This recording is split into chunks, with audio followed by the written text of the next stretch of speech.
Welcome back, my YouTube family. Hope you guys are all doing well. I know it has been a little bit since my last video.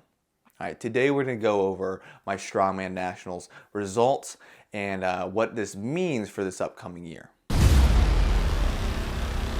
I've squatted over 750 pounds. I've benched over 500 pounds numerous times. And I've deadlifted over 750 pounds. My name is Brendan Todd, for all those who do not know who I am. Tank Strength. I've been competing in powerlifting, strongman, strict curl, and street lifting.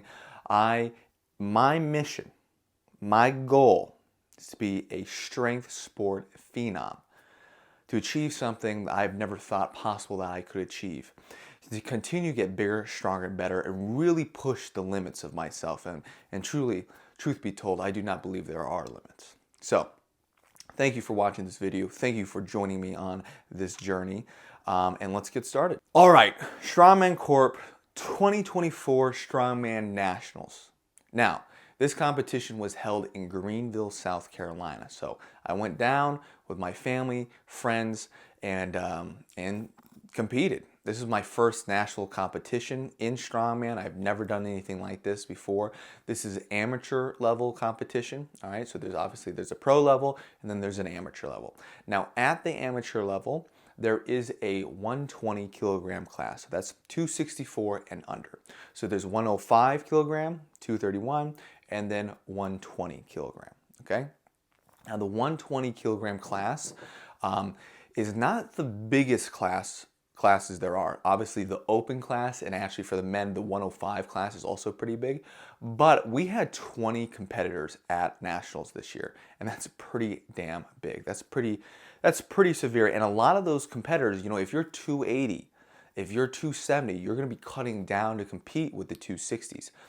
My walk around normal body weight at this time was like 250 to 255. So I did not cut at all. It was just me. And I could have been competing against guys who are probably, 30 pounds heavier.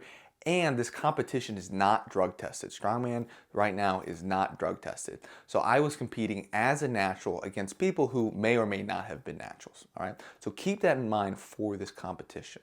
Now, I get down to South Carolina, get down to Greenville. My parents actually live there, so I was able to stay with my parents. And that was a benefit, but also kind of a negative. And I'll tell you why it was a little bit of a negative. They do not help with the nerves. Obviously, I put a lot of pressure on myself and everything like that. I want to do my best. And when I get in competition mode, when I get excited to compete, my digestive system shuts down. I'm not thirsty. I'm not hungry. All I do is have those butterflies in my stomach. I just want to go out there and get it done. But there is an issue with that, and that is when I forget to prioritize drinking water, right? I might not be able to eat a lot, else I feel very nauseous if I do, but I should have been drinking lots and lots of water. But I made the mistake that day of just waking up and only having one drink of an electrolyte mix. Right? And then I was like sipping a little bit of water out throughout the day, but I wasn't drinking the normal amount of water that I normally do. And because of that, when it comes to our first event, the CONANS wheel, which in training I did like 600 pounds easy peasy, for our event it was 550. And you're gonna see here in a second, I picked that puppy up, I walked like 30 feet and I dropped the dang thing and I almost passed out. Because my blood pressure was so whacked out, I don't know if it was super high or super low. I went to the medical team. They said that my blood pressure was super low, but to be honest with you, all I had that day was like a salty drink basically in the morning. So my blood pressure should have been kind of high. Anyways, I pick it up in the warm-ups. I'm picking it up, walking around, normally easy peasy. I just pick it up and move.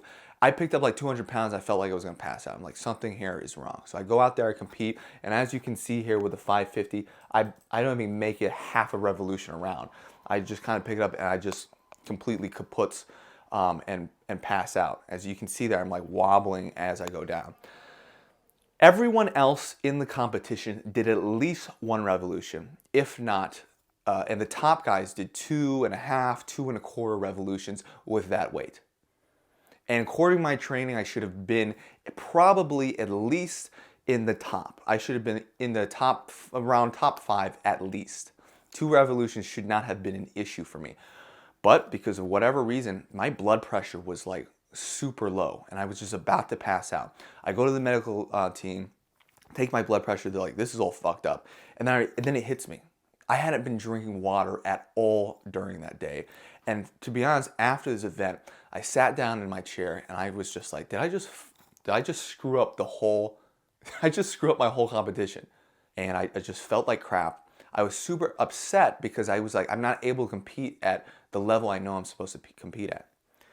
Then, before I figured out that it was the water, we had the sandbag throws. Actually, I don't think it was before. It wasn't before. I just discovered, like, maybe I haven't been drinking enough water. So I started drinking water. I poured out this, I had other salt stuff. People were like, take more salt in. It's like, no, I just need regular water. Poured out the other salt stuff. I just started drinking regular water, and a lot of it.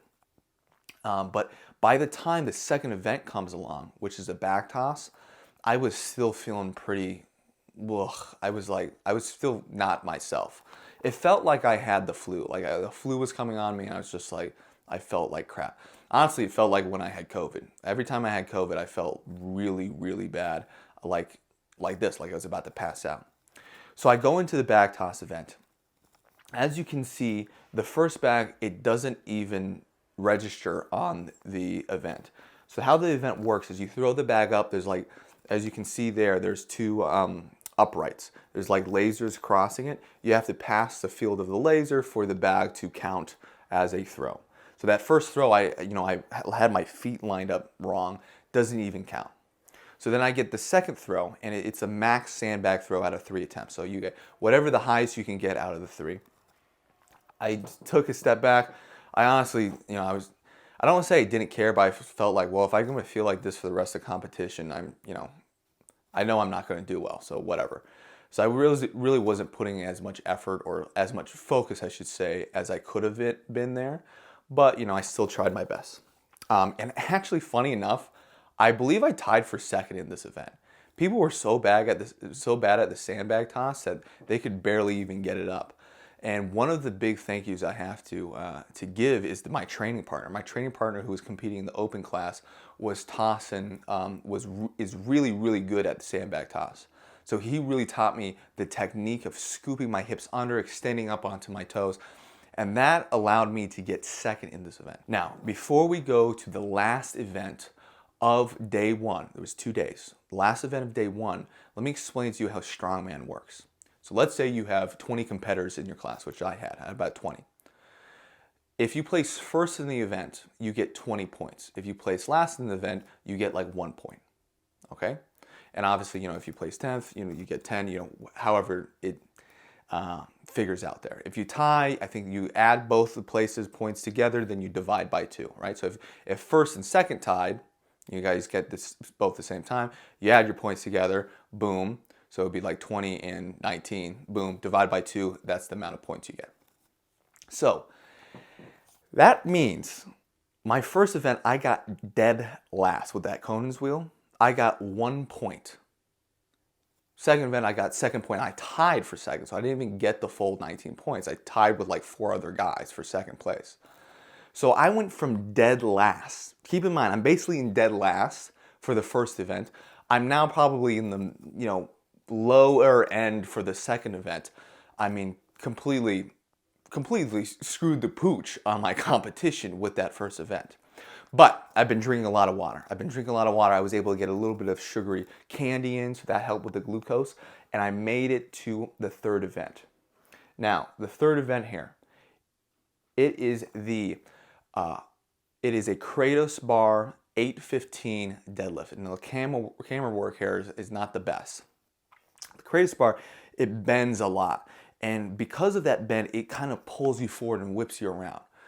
So the key with this bar is to be really patient off the bottom. I pull it, I'm really patient, and then as it breaks a line of my knees, I know I got it. I took first for my deadlift. 815, no one else could do it. No one else was even close, and I powered through that like it was nothing. Honestly, it was crazy. And that first place finish, I believe it put me in like 5th or 6th place at the end of day 1. So I went from dead last to like 5th or 6th, which was pretty damn good. I won outright that deadlift event. If I didn't do that, I would have been really screwed. All right, day 2. Now, feeling pretty good after day 1 for day 2, and knowing that I needed to make sure I got a lot of water in me, get my hydration going. Again, I was still very nauseous. I couldn't really eat the way I wanted to eat the best for my performance, but I was able to at least just remember to keep drinking water, keep drinking water.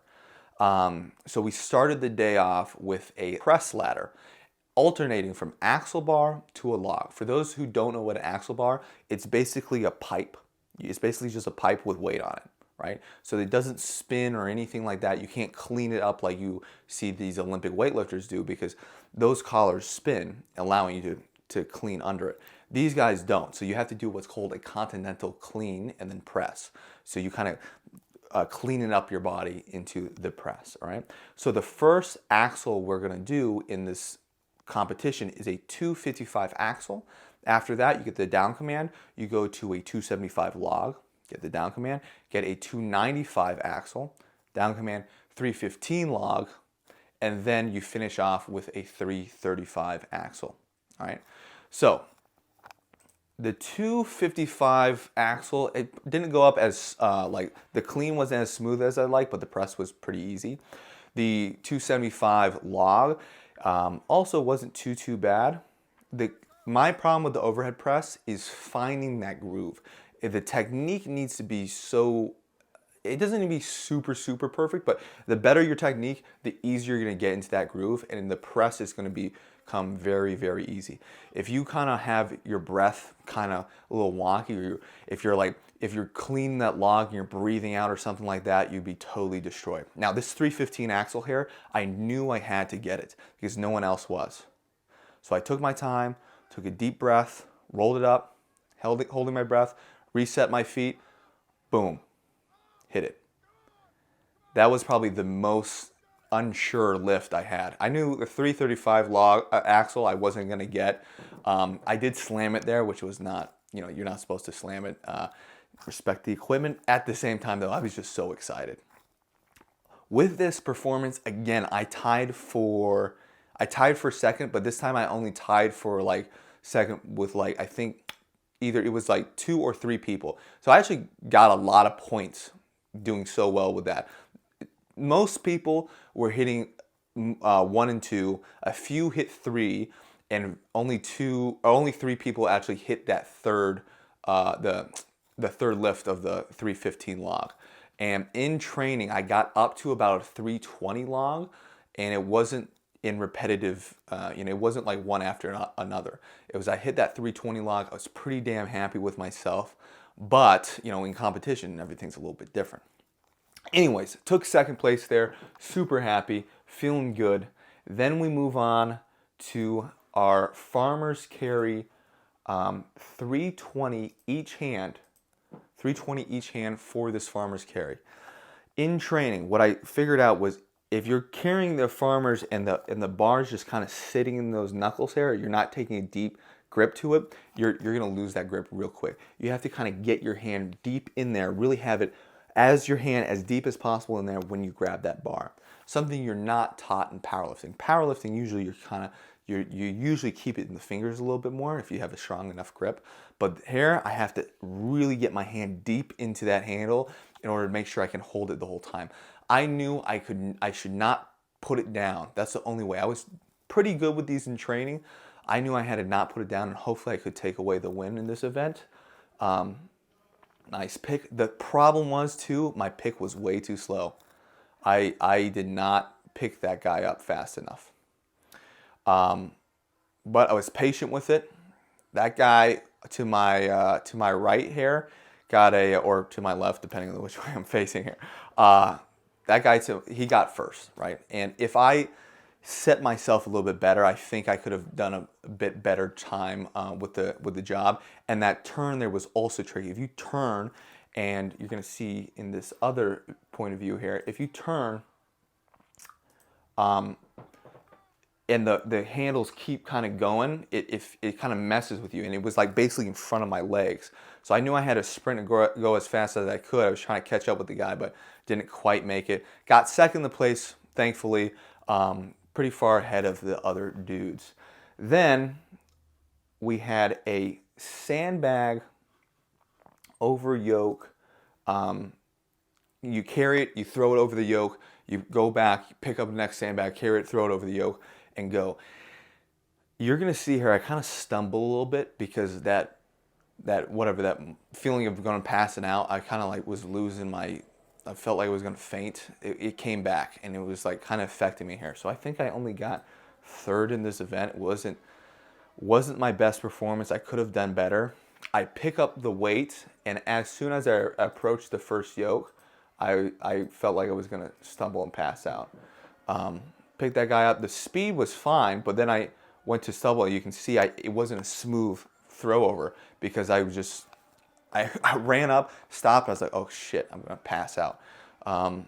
Second bag went up all right. So one of those bags, the heavier bag, was oh crud. I think it was 300. One bag was 300 and the other bag was 275. And I think I got third here, unfortunately. It was not the best performance on the sandbags. But overall, what I would say, pretty happy with the competition. Pretty happy with what I did there. I was dead last in the first event. And then I hit an okay second event with a sandbag. I figured out what was wrong with me. I started pounding water, came away with first with the deadlift, which was huge. Then I go into the log lift. I get second place there. Then I go into the farmer's carries and get second place there. And then, of course, I go into the sandbags and I got third place there. All in mind, total points wise, basically I did out of the 6 events, I basically did 5 events. And one event, I could have just not done that event. So out of 5 events, 5 out of 6 events that I did, I came away with second. And by a decent margin. I came away with second place, basically not being able to perform on the first event.